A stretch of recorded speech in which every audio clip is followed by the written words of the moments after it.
On December 7th, 2024, the Blackhawks would match up against the number 1 team in the Winnipeg Jets. And late into the third, down 1 goal with the goalie pulled, Bedard picks up the puck in his own zone. With his head up the entire time, he starts to build speed. Catching the Jets F1 flat-footed, he blows by him. And at this point, Bedard is making direct eye contact with Mason Appleton. He cuts right as a fake, and look at his edge work here. The man is going full speed, using his left foot to carve the ice, which enables him to turn on a dime. Where Bedard single-handedly breaks Chicago into the zone, where his puck control forces 4 of the 5 Jets defenders into closing in on him. When you are this good, and your presence forces the defenders to cheat towards you, guess what happens? Your teammates are left wide open. Still waiting, gets it, one-timer and score! What an unbelievable feed from McDavid! But then, it would happen. Bedard would find an open Tyler Bertuzzi trailing on the left wing, where at this point, Bertuzzi has several high danger scoring options. Because Bedard drew all the defensemen toward him, Bertuzzi could get a clear shot on net, drive towards the net to try to finish in close, or perhaps connect with Bedard, who just slipped past the defense for a backdoor tap-in. But no, I kid you not. I seriously kid you not. From all these prime scoring options, Tyler Bertuzzi would do the unthinkable. He dumps the puck in. Some people wonder why Bedard's scoring has gone down this season, and well, look at this. He dumps the puck in. And not only does he dump the puck in, Bertuzzi finds nobody. Where? Center with the empty net. Racing in is Appleton. And he puts it in. As this play was very special, it shows the offensive potential of Bedard. So when you combine this with a line mate who's an elite finisher, just like McDavid and Draisaitl, He gets it back from Bouchard, heads to the net, one-timer score! Matthews and Nylander, Nylander intercepts, across, Bedard scores! because after looking into Bedard's numbers, or perhaps lack thereof, I would discover something shocking. One major area that has significantly evolved in the last decade is pro scouting. Rather, a team's ability to analyze the opposition systems to prevent their star players from getting into their shooting spots. Kasper Orlov, top shot coming, score! Think about a player like Austin Matthews. In his rookie season, the man was on a tear. Trying to find some room. Oh, great work. He gets free.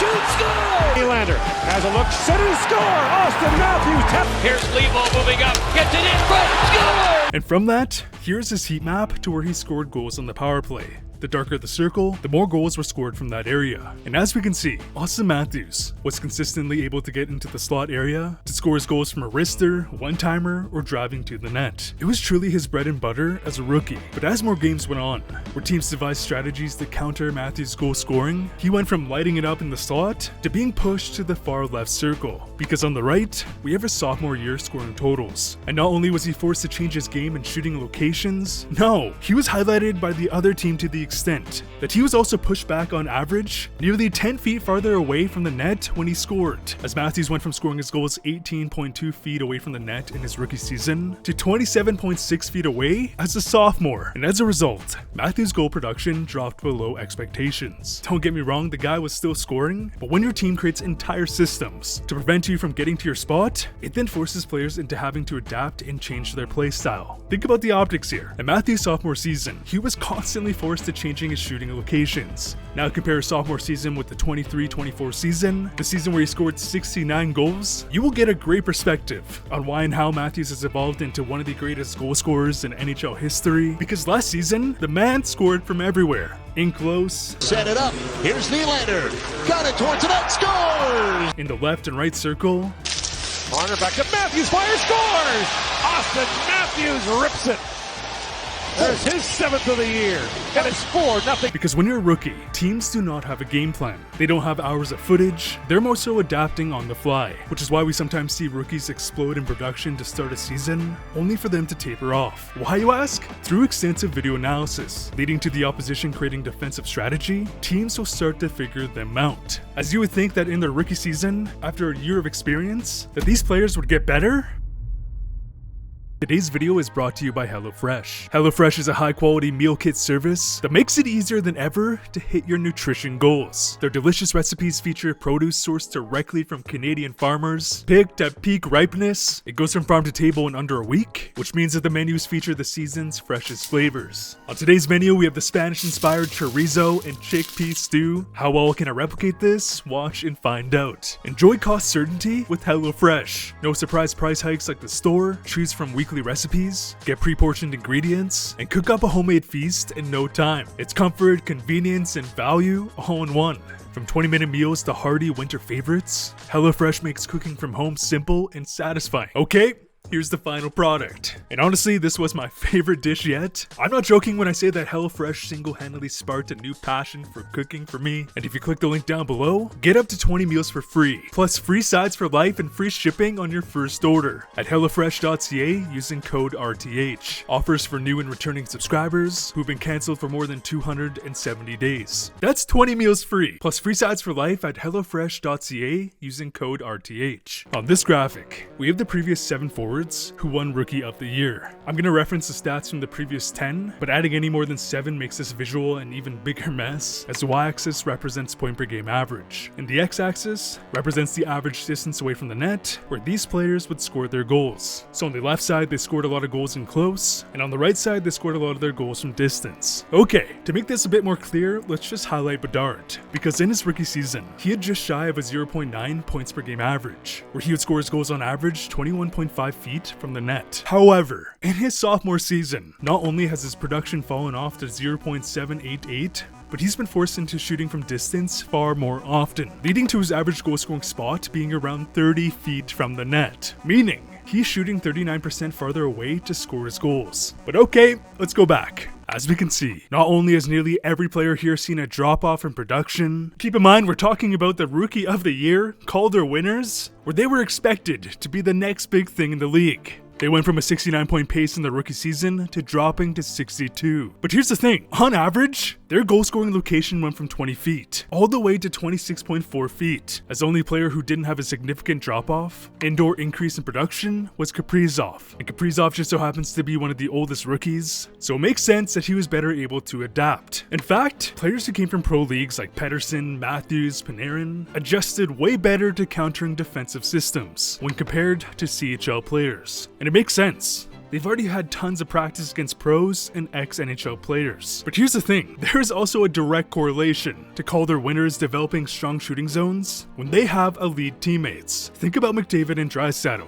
When they're set up on the power play, there is no defensive system that exists to properly cover both players here. On this play, McDavid receives a pass on the left side. The entire Canucks defense is so focused on preventing McDavid from driving to the net, indoor preventing a direct seam pass to Draisaitl, that McDavid waits to draw him in, feeds Kane, Kane gets it to Draisaitl,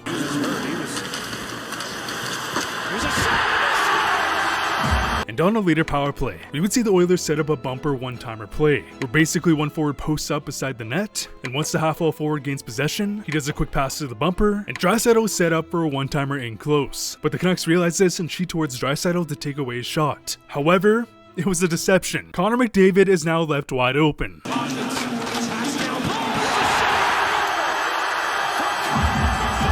As a team like Edmonton can seamlessly run these plays, because they have 2 of the best players in the world tormenting the defense. So let's take a look at what happens to Bedard. On this play, Bedard gains entry of Edmonton's zone, where he makes a quick pivot with his head up to see his options. Edmonton has quite literally created a wall of defense to prevent any shot option, indoor direct passing lane from Bedard. Waits, fires through sticks, and that's picked off. Why, you ask? It is a far better option to prevent Bedard from shooting, because nobody on his team has elite finishing ability. So they're not worried about anybody else but Bedard. Fast forward to a Hawks power play in the third. Bedard receives a pass on the half wall. The 2 Oilers defenders cheat towards Bedard in an attempt to block off any shooting lane. Again, even if it means that his teammates are left wide open, Bedard gets a pass through, and because these defenders were cheating towards Bedard, his teammate now has the time and space to shoot. As this same play occurs every single game, because Bedard, relative to every hyped up prospect we've seen in decades, has no elite support, teams will cheat every single play in an attempt to cut off Bedard's shooting lanes. And guess what? It's worked. Bedard is shooting nearly 10 feet further away from the net, and as a result, his goal production has dropped off. But here's where things get positive for Bedard. This sole fact has forced Bedard into becoming an elite passer, indoor playmaker. As there's no coincidence that teams are forcing Bedard to pass, and his line mates, teammates, are having massive bounce back into career years for goal scoring. Ilya Mikheyev is a 20-goal scorer. The man has more goals than Elias Pettersson. Ryan Donato has broken out as a 25-30 goal scorer. This is no coincidence, as great players have to adapt. That's what makes them so special. In Bedard's case, he is frustrated. So 10-minute misconduct is going to 98 Connor Bedard. The man got 2 10-minute misconducts, come on. I mean, on one of them he did literally nothing besides getting punched in the face. I don't really get this one. And now Hronek grabs on to Connor Bedard. But this shift is forcing him to develop a far more well-rounded game. Remember what happened after years of Matthews being forced into finding new shooting hotspots? It would make him one of the most well-rounded goal scorers in NHL history. So if Bedard can push through this and be positive, this will bode extremely well for the long term. Because imagine the day when Chicago gets a Draisaitl type player, a player who forces the team not just to focus on Bedard, the kid is going to explode in production. So is Bedard a bust? I mean, come on, obviously he's not a bust. Is he even a disappointment? Hell no. I'd really appreciate a like on this video, a big shout out to HelloFresh for sponsoring today's video, and as always, thanks for watching.